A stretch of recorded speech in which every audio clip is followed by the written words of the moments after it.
तो क्योंकि Deadpool and Wolverine आने वाली है, मैंने सोचा आप लोगों को होमवर्क करा दूं, क्योंकि खुद तो करोगे नहीं। My point is, Wolverine and Deadpool देखने से पहले आपको मार्वल की, फॉक्स की, एक्समैन की कौन कौन सी मूवीज कब देखनी है, कैसे देखनी है, क्यों देखनी है, वो सब इस वीडियो में पता चलेगा। और अगर नहीं भी देखनी है तो भी ये वीडियो देखो। तो सबसे पहले डेडपूल एंड वोल्वरीन 26 जुलाई को थिएटर्स में रिलीज हो रही है। ओटीटी प्लेटफॉर्म्स पे एक्सपेक्ट मत करना, थिएटर में ही लगेगी। इंग्लिश, हिंदी, तमिल, तेलुगु में। हालांकि इसकी भोजपुरी वाली डबिंग भी घूम रही है, अगर उसमें लगा देते हैं तो 3 बार अलग से जाके देखूंगा। लेकिन let us address the X Men movies in this room, क्योंकि बहुत सारी हैं। और सबसे बड़ा सवाल ये पैदा होता है कि आखिरकार इसको देखने से पहले होमवर्क क्या कुछ करना पड़ेगा, कौन कौन सी मूवीज देखनी पड़ेगी। तो सबसे पहले सबसे ऑब्वियस से शुरू कर देते हैं, लोकी के दोनों सीजन, डेडपूल की दोनों मूवीज, क्योंकि ऑफ कोर्स ये उसका अगला पार्ट है। उसके बाद आपको लोगन की सारी मूवीज देखनी पड़ेगी, मतलब एक्समैन ओरिजिन्स वोल्वरीन, जिसके ऊपर हम लोगों ने एक वीडियो कर दिया था। उसके लिए आपको ज्यादा दूर देखने की जरूरत नहीं, बस वो वाला वीडियो जाके देख सकते हो। फिर उसके बाद वो जो जापानी वोल्वरीन आई थी वो, और लेजेंडरी लोगन। इसके बाद आती है सारी की सारी एक्समैन मूवीज। तो एक्समैन 1, 2, 3 ये तीनों मूवीज अगर आप देखोगे तो आपके लिए काफी सारी चीजें आसान हो जाएंगी। जैसे कि हम लोग ट्रेलर में भी देख चुके हैं कि बहुत सारे रेफरेंसेस हैं म्यूटेंट्स को लेकर, उन पे भी हम लोग आगे बात करेंगे। लेकिन उसके बाद आती है द प्रीक्वल मूवीज, जिसमें हमको ये सारे के सारे एक्समैन अपने यंगर फॉर्म्स में देखने को मिलते हैं। वो आप चाहो तो स्किप कर सकते हो। नाउ मैं ये भी बहुत अच्छे से जानता हूं कि आप लोग इन पिक्चरों के नाम सुनकर ही थक चुके होंगे, और इनको देखने जाना तो बहुत दूर की बात है, किसी और वीडियो पे जाके इनका रिकैप तक देखने की जरूरत नहीं करोगे। तो वहां जाने की भी जरूरत नहीं है, क्योंकि यही सब मिलेगा। तो शुरुआत वहीं से करेंगे जहां से ह्यूज जैकमैन ने अपने जैक धोनी की करी थी, एक्समैन 1 से। शुरुआत होती है रोग नाम की एक लड़की से, जिसके पास पावर्स है किसी को भी छूकर उसकी शक्तियां खींच लेने की। मतलब हर लड़की के पास जो होती है कुल मिला के वही। वो मिलती है एक केज फाइट करने वाले वोल्वरीन से। ये अपने क्लॉज का इस्तेमाल करके बार में फाइट करता है और लोगों को चमकाने का काम भी। लेकिन फिर इसको रोग की मजबूरी नजर आती है, ये उसको गाड़ी में सहारा दे देता है। फिर जैसे जैसे आगे बढ़ते हैं तो इनकी गाड़ी के ऊपर एक अटैक हो जाता है। ये देखते हैं कि अटैक करने वाले और कोई नहीं बल्कि दूसरे सह म्यूटेंट्स होते हैं, जिसमें से सबसे इंपॉर्टेंट है सेबरटूथ, जो इस मूवी का एक बहुत ही अहम हिस्सा है और हमको डेडपूल एंड वोल्वरीन में भी देखने को मिलेगा। तो सेबरटूथ आता है, इन पर अटैक करता है, लोगन इस फाइट में घायल हो जाता है। लेकिन तभी एंट्री होती है हमारे एक्समैन की, साइक्लॉप्स एंड स्टॉर्म, जो आकर के इन लोगों को बचा लेते हैं। कट टू सीन 2, वोल्वरीन को अब एक अपग्रेड मिल चुका है, क्योंकि वो केज फाइट से पहुंच चुका है सीधे एक स्कूल में जहां पर बच्चे हैं और एक्सेवियर भी। तो चार्ल्स एक्सेवियर एक ऐसे प्रोफेसर हैं जो बच्चों को सिखाने का काम करते हैं कि उनकी पावर्स को कैसे कंट्रोल किया जाए। और ये सिर्फ दिखने में ऊपर से एक स्कूल है, लेकिन अंदर से एक्समैन ट्रेनिंग म्यूटेंट्स या जो कुछ भी है इनका घर। तो यहां पर हमको ये पता चलता है कि एक्चुअली में वोल्वरीन सिर्फ जल्दी हील नहीं होता, बल्कि वो एज भी स्लो करता है। इसी वजह से बहुत ही लंबे समय से जिंदा है। और उसकी हड्डियों में से निकलने वाले लोहे के क्लॉज एक्चुअली में एडमेंटियम मेटल के बने हुए हैं, जो सॉर्ट ऑफ इंडिस्ट्रक्टिबल मेटल है इस यूनिवर्स में। नाउ वोल्वरीन उठता है और उसकी छोटी सी दुनिया एकदम से बड़ी हो जाती है, बिकॉज ही रियलाइजेस कि वो एक 2 पार्टी के वॉर के बीच में फंस चुका है, which is professor Xavier and magneto. Magneto एक ऐसा म्यूटेंट है जो अपनी शक्तियों से मेटल को तो कंट्रोल कर सकता है, लेकिन अब वो पूरी दुनिया को भी करना चाहता है। और इस वजह से उसने एक मशीन का निर्माण किया है, जिसमें वो अपने आप को फिक्स करता है और फिर उसकी शक्ति का गोला बड़ा करके दूसरों को भी म्यूटेंट बना देता है। हालांकि प्रॉब्लम यह है क्योंकि मैग्नेटो बुढ़ा चुके हैं, तो इसी वजह से उनमें इतनी शक्ति नहीं है कि वो मशीन को इनफ टाइम तक पावर अप कर सके। और इसी वजह से उन्हें एक ऐसे म्यूटेंट की जरूरत है जो उनकी शक्ति को खींच के उनकी जगह पर मशीन में बैठे। And luckily enough they have a mutant right around the corner. तो चार्ल्स एक्सेवियर और मैग्नेटो के बीच में खींचतान चलती रहती है। इस बीच में रोग, वोल्वरीन सब लोग फंसते हैं, थोड़ी बहुत एक्शन सीक्वेंसेस होती हैं, और आखिर में पूरा का पूरा क्लाइमैक्स प्ले आउट होता है स्टैच्यू ऑफ लिबर्टी की टॉर्च के अंदर, जहां पर सबसे पहले वोल्वरीन और मिस्टी की एक एक्शन सीक्वेंस देखने को मिलती है, जिसमें वोल्वरीन मेनली पिटता है। इस ट्रिलॉजी में वो मेनली पिटा ही है, लेकिन छल और कपट से हराने वाली मिस्टीक को वोल्वरीन आखिरकार अपनी नाक की शक्ति का इस्तेमाल करके हरा देता है, because Wolverine apparently can also smell amazing तरीके से। और इन सब चीजों के बाद जब मैग्नेटो आखिरकार रोग को उस मशीन में डाल के अपनी मशीन को एक्टिवेट करता है, तो बाकी एक्समैन एक साठगांठ सी बनाते हैं और वोल्वरीन को उड़ाते हैं। काफी आयरॉनिक है, आप उस इंसान को उड़ाने की फील्डिंग जमा रहे हो जो सबसे ज्यादा हेवी होगा, क्योंकि उसके अंदर एक्चुअली में लोहा भरा हुआ है। प्लस उसके ऊपर से एक और आयरनी कि वहां पे जो म्यूटेंट है वो खुद भी लोहे को कंट्रोल कर सकता। कुछ ज्यादा ही लोहा हो गया इस पूरे सेंटेंस में। खैर लॉन्ग स्टोरी शॉर्ट, वोल्वरीन अपनी शक्तियों का इस्तेमाल करता है, मशीन को तोड़ता है, रोग को बचा लेता है। मैग्नेटो का पूरा प्लान फेल। पार्ट 2, वोल्वरीन अब चार्ल्स एक्सेवियर के इंस्टीट्यूट में छोड़ के जाने के बाद एक बार फिर से लौट के आ चुका है, because he Mrs people now. लेकिन लाइफ उसके लिए नहीं रुकी, क्योंकि रोग के पास है एक बॉयफ्रेंड बॉबी, जो अपनी फूंक से गर्म बियर को ठंडा करने की शक्ति रखता है। और बहुत ही कन्वीनियंट तरीके से एक रात को professor Xavier, Cyclops, gene Grey और स्टॉर्म जब एक्सेवियर मैंशन के बाहर जाते हैं, तभी उस पर अटैक होता है। एंड वी फाइंड आउट कि वो अटैक करने वाला और कोई नहीं बल्कि वोल्वरीन का ब्लास्ट फ्रॉम द पास्ट है, विलियम स्ट्राइकर नाम का। अगर आप लोग विलियम स्ट्राइकर के बारे में नहीं जानते तो इस मूवी में जान जाओगे, क्योंकि हमको भी नहीं पता था। उधर दूसरी तरफ मैग्नीटो अपने बाहर निकलने की फील्डिंग जमा रहा है, क्योंकि मिस्टीक एक गार्ड के पिछवाड़े में मेटल इंजेक्ट कर देती है, बट उसी लोहे का इस्तेमाल करके मैग्नीटो उसके पहले गेंदे बनाता है, उस गार्ड को मारता है, फिर उसी की प्लेटें बनाता है और उस जेल से बाहर निकल जाता है। सो एनीवे, विलियम स्ट्राइकर ने एक्सेवियर मैंशन पे अटैक किया। वोल्वरीन एक इकलौता सेवियर बनने की कोशिश करता है, लेकिन उसके सारे घाव भले ही भर जाएं, ये वाला नहीं भर पाया, because William striker was the one who was responsible Wolverine के शरीर में इतना सारा एडमेंटियम भरने के लिए। और हालांकि वोल्वरीन के पास अपनी पुरानी मेमोरीज नहीं है, बट ही रिमेंबर्स वेगली कि ये आदमी कुछ कांडू टाइप का था। ओनली टू रियलाइज कि विलियम स्ट्राइकर का एक्चुअल टारगेट इनमें से कोई भी नहीं बल्कि प्रोफेसर साहब थे, क्योंकि उसको वो अपने सस्ते सेरिब्रो के लिए इस्तेमाल करना चाहता है। बिकॉज जिस तरह से प्रोफेसर साहब अपने सेरिब्रो का इस्तेमाल करके म्यूटेंट्स लोगों को ढूंढते हैं, ठीक वैसे ही स्ट्राइकर ने भी एक सेरिब्रो अपने डैम के अंदर बना रखा था, ठीक उसी डैम में जहां पर उसने वोल्वरीन को क्रिएट किया था, ताकि वो जितने भी म्यूटेंट्स हैं उनको ढूंढ के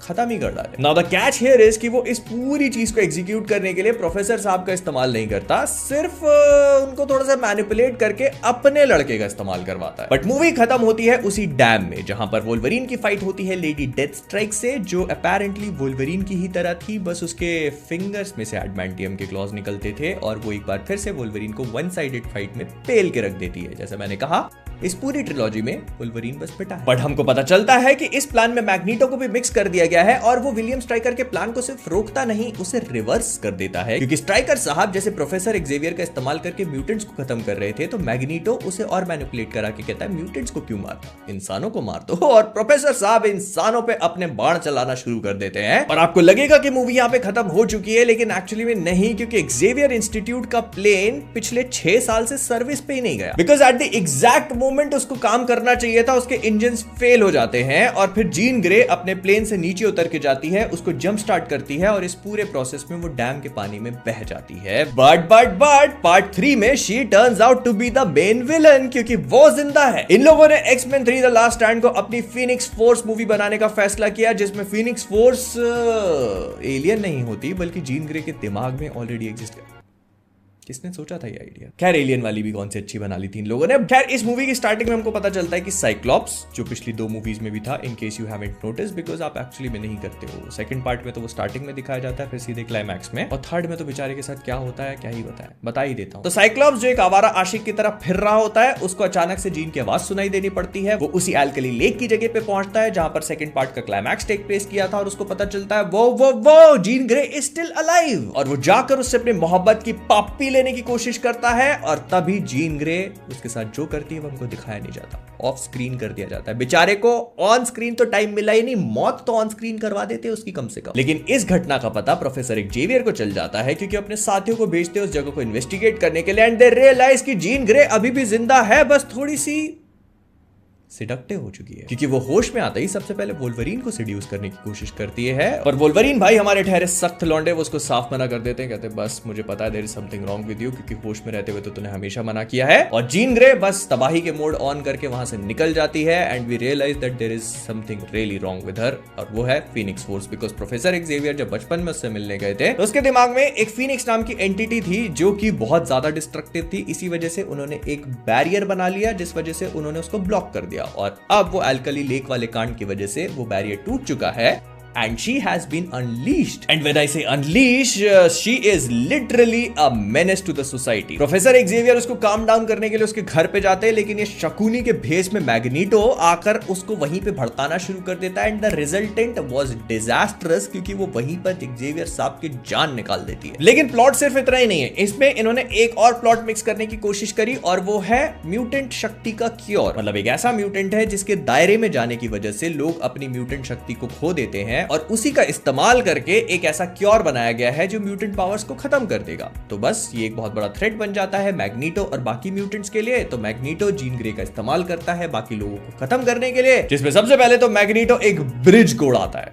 जी हाँ, एक ब्रिज को। I mean, अभी तक जितनी भी सुपर हीरो मूवीज देखी है, ये वाला टॉप 5 में तो स्टैंड करेगा बहुत इजीली। और उसके ऊपर से सर इयन मैककेलन का ये वाला dialogue, Charles always wanted to build bridges. So एक बड़ा सा क्लाइमैक्स शुरू होता है जहां पर ब्रदरहुड ऑफ म्यूटेंट्स और एक्समैन आपस में फाइट कर रहे हैं and it looks absolutely good until Magneto starts to come in between. लेकिन मैग्नीटो को रोकने का तरीका बड़ा इनोवेटिव होता है क्योंकि ये लोग उसको हराते हैं उसकी पावर्स को खींचकर उसको वही दवा इंजेक्ट करके। But then enters Jean Grey और फीनिक्स फोर्स और वो फुल ऑन डिस्ट्रक्टिव मोड पे होती है। वो कितने सारे लोगों को जान से मार देती है, कितने सारे म्यूटेंट्स को मार देती है, उसको कुछ समझ में नहीं आता। And Wolverine realizes I am the only one who can do this। क्योंकि जब तक ह्यू जैकमैन अपनी मरी हुई माशूका को अपनी बाहों में लेके आसमान में देख के जोर से चिल्लाकर रोए ना, तब तक पिक्चर खत्म कहां होती है। तो बस वोल्वरीन अपने क्लॉज निकालता है, जीन में घुसा देता है and the movie ends with a post credit scene जहां पर हमको यह पता चलता है कि professor Xavier actually did not die. उन्होंने अपनी कॉन्शियसनेस को किसी और बॉडी में ट्रांसफर कर दिया, जिस वजह से आगे के पार्ट्स जैसे कि डेज ऑफ फ्यूचर पास्ट में हमें वो एक बार फिर से देखने को मिले। लेकिन वो हमारे लिए इतने इंपॉर्टेंट नहीं है। हमारे लिए इंपॉर्टेंट है एक्समैन ओरिजिन्स वोल्वरीन। क्यों है मुझे अभी तक समझ में नहीं आया, लेकिन है। तो इस पे मैंने एक अलग से वीडियो बना दिया था। फिर इसके बाद हम लोग मूव ऑन करते हैं वोल्वरीन चले जापान मतलब द वोल्वरीन के ऊपर। ये कहानी टेक प्लेस करती है एक्समैन 3 के बाद और X Men days of future past के पहले, बीच में कहीं पर। तो वोल्वरीन अभी भी जीन ग्रे की मौत के सदमे से अपने आप को बाहर निकाल नहीं पाया। उसको डरावने सपने आते हैं तो उसने चार्ल्स एक्जेवियर के मैंशन को पूरी तरह से छोड़ दिया है, जो हमको एंड में दिखाया गया था कि वो क्लोजर पाके और उन टीचर्स और बच्चों को सब अपनी जगह पा चुका है। सब इट वाज सांड की टट्टी। वो पहुंच चुका है कनाडा में, भालू के बीच में रह रहा है। तभी भालू को कोई मार देता है, उसका वहां पे झगड़ा होता है। तभी यूक्यू आ जाती है। ये डेडपूल वाली यूक्यू नहीं है। वो उसको कहते हैं कि आज से बरसों पहले तुमने वर्ल्ड वॉर के टाइम पे जिनकी जान बचाई थी एक कुएं में, उन्होंने तुमको याद किया है जापान में। तो बस वोल्वरीन पहुंच जाते हैं जापान और उनको पता चलता है कि आज से बरसों पहले जिस सोल्जर की उन्होंने जान बचाई थी वो बन चुका है करोड़ोंपति याशिदा नाम का, और कैंसर की वजह से उसकी जान जा रही है। तो वो उसको कहता है कि वोल्वरीन भाई, तुमने इतने सालों पहले मेरी जान बचाई थी, आज मैं तुम्हारी जान बचाना चाहता हूं, तुम्हारी जान लेकर।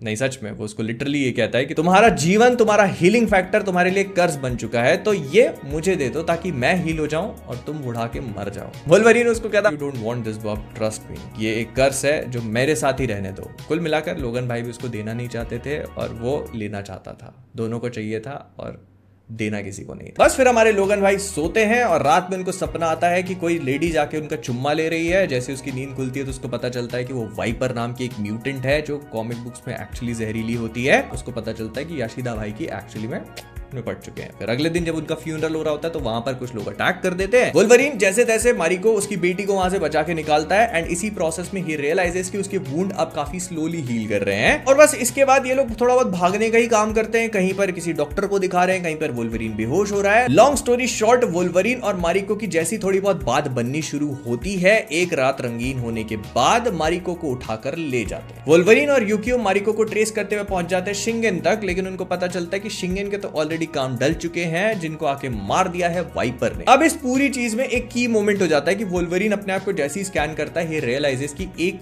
कुछ अजीब सी चीज उसके हार्ट से अटैच्ड है जो उसके हीलिंग फैक्टर को अफेक्ट कर रही है। तो वोल्वरीन अपने खुद के ऊपर एक सर्जरी परफॉर्म करता है और अपने हीलिंग फैक्टर को सुधार लेता है। और अब जब ये लोग याशिदा स्टेट पहुंचते हैं तो वहां पर कई सारे आर्चर वोल्वरीन को घेर लेते हैं और पॉइजन एरोज से उसको बेहोश कर देते हैं। जब उसकी नींद खुलती है तो ही रियलाइजेस कि याशिदा भाई साहब एक बड़ा सा एडमेंटियम आर्मर बना रहे थे अपने लिए और उसके बाद वो चल बसे। तो वो एडमेंटियम आर्मर जो है वो चलने का काम कर रहा है, दौड़ने का काम कर रहा है। He does everything. वो अपने ब्लेड को गर्म करता है, वोल्वरीन को मार नहीं लगता है, तब तक मारिको आकर उसकी जान बचा लेती है। और बस वहां पर एक एक्शन सीक्वेंस होती है फिर, लेकिन हमको ये पता चलता है कि याशिदा भाई मरे नहीं थे, उस एडमेंटियम आर्मर के अंदर वही थे, बिकॉज वो वोल्वरीन की उम्र तो खींचना चाहते ही है और अपने आप को जवान बनाना चाहते हैं। और इस काम में वो बहुत हद तक कामयाब हो भी जाते हैं, क्योंकि वो वोल्वरीन के एडमेंटियम क्लॉज को काट के उसके अंदर ड्रिल करते हैं एंड उससे उसके हीलिंग फैक्टर को अपने अंदर खींचने लगते हैं। लेकिन मारिको आकर वही एक क्लॉ मारती है सीधे खोपड़े में, जान गई। तो वोल्वरीन एक बार फिर से बच जाता है। यूकियो उसके साथ प्लेन में बैठ के निकल जाती है। इस मूवी के एंड को सीधे कनेक्ट किया गया है पोस्ट क्रेडिट सीन के साथ डेज ऑफ फ्यूचर पास्ट में, लेकिन वो अभी हमारे लिए इंपॉर्टेंट नहीं है। हम लोग बात करेंगे इसके लास्ट पार्ट पे, जो है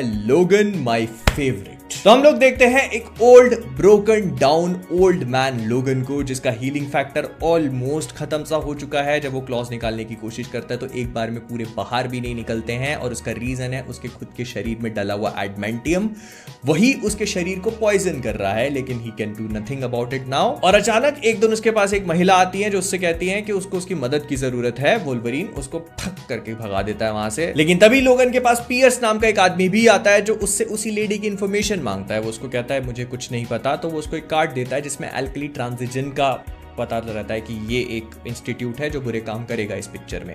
लोगन वहां से निकलता है एंड वी रियलाइज कि वो अकेला नहीं है। उसने कैलिबन नाम के एक म्यूटेंट को अपने साथ रखा हुआ है, और उनके साथ में है प्रोफेसर एक्सेवियर जो अपना दिमागी संतुलन पूरी तरह से खो चुके हैं। उनको पड़ते हैं दौरे, और ये नॉर्मल तरह के दौरे नहीं है। जब इनमें से एक दौरा पड़ता है तो उनके आसपास जितने भी लोग हैं वो पूरी तरह से फ्रीज हो जाते हैं। उनको खुद भी पैरालिसिस टाइप का कुछ होने लगता है, एंड प्रोबेबली इसी तरह के एक सीजर के टाइम पे उन्होंने जो उनका पूरा इंस्टीट्यूट था उसमें जितने भी एक्समैन थे उनकी जान ले ली। इसके बारे में हमको बहुत ज्यादा अच्छे से बताया तो नहीं जाता, but it is as dark as it sounds, क्योंकि वो उस चीज के लिए मूवी में आगे अपोलोजाइज भी करते हैं। लेकिन मूवी वहां से आगे बढ़ती है बिकॉज वी रियलाइज कि वो लेडी लोगन को एक बार फिर से मिलती है, उसको पैसे देती है और कहती है कि उसको बस एक बच्ची को एक फलानी जगह तक पहुंचाना है जिसका नाम है ईडन। लोगन पैसे देखकर थोड़ा सा बहक जाता है, क्योंकि उसको ऑफकोर्स वहां से निकलना था प्रोफेसर एक्सेवियर के साथ एक बोट लेकर, और अपने कुछ प्लान्स थे उसके। और जब वो उस बच्ची को कलेक्ट करने जा ही रहा होता है तो उसको पता चलता है the lady is already dead. लेकिन वो बच्ची लोगन की कार में बैठकर वहां उसके पते पे पहुंच जाती है, जिसको ट्रैक करते हुए पियर्स और उसके आदमी भी पहुंचते हैं। और फिर वहां पर एक एक्शन सीक्वेंस होती है जो काफी ज्यादा ब्रूटल है। I will suggest that you should.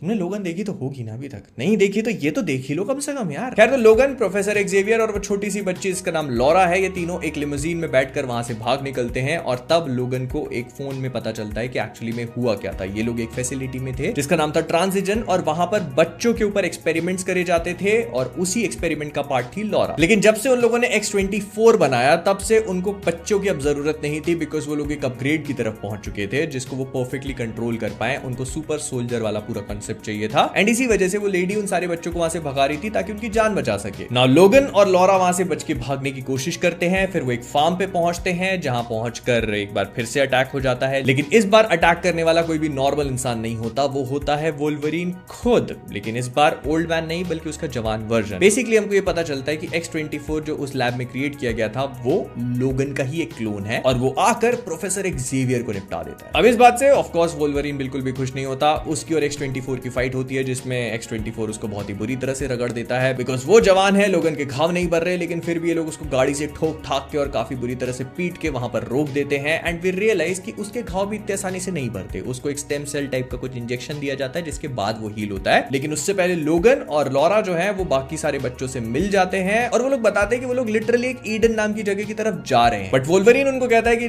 मैं नहीं जाऊंगा, तुम लोग निकलो। लेकिन जब लोगन उठता है तो वो देखता है ट्रांजिशन वालों के कुछ ड्रोन्स उन्हीं बच्चों की तरफ जा रहे हैं, and he realizes that he has to do something about it. और इस वजह से वो वहां पर रखा हुआ एक ऐसा वायल ग्रीन कलर का अपने अंदर इंजेक्ट कर लेता है, जिसको इंजेक्ट करने के लिए उन्होंने मना किया था एक बार में पूरा। लेकिन वो उसको टेम्पररीली अपनी पुरानी शक्तियां वापस दे देते हैं, और बस फिर हमको वो पुराना लोगन एक बार फिर से देखने को मिलता है जो वहां पर जितने भी लोग थे उनको ब्रूटली खत्म करके रख देता है। लेकिन ग्रेजुअली वो सीरम भी वेयर ऑफ होना शुरू हो जाता है, एंड इसी वजह से लोगन और भी ज्यादा वीक पड़ने लगता है। और तब हमको पता चलता है कि डॉक्टर राइस जो है उसके पिताजी लोगन के अंदर एडमेंटियम डालने के लिए रिस्पॉन्सिबल थे, क्योंकि वो जो प्रोजेक्ट एक्स था उसमें शामिल थे। और जब लोगन फट के बाहर निकला तो उसने उसके पिताजी को निपटा दिया, रिवेंज। बट लोगन उसका खोपड़ा उड़ाता है, उसके बाद वो पियर्स को भी मारता है। फिर इसके बाद सारे के सारे बच्चे आकर पियर्स को लपेट देते हैं। लेकिन X-23 आता है, वो लोगन को बहुत ही बुरी तरह से मारना शुरू कर देता है, एक पेड़ में घुसा देता है। लॉरा आती है, गन उठाती है, एडमेंटियम बुलेट घुसा करके X-24 का सिर उड़ा देती है।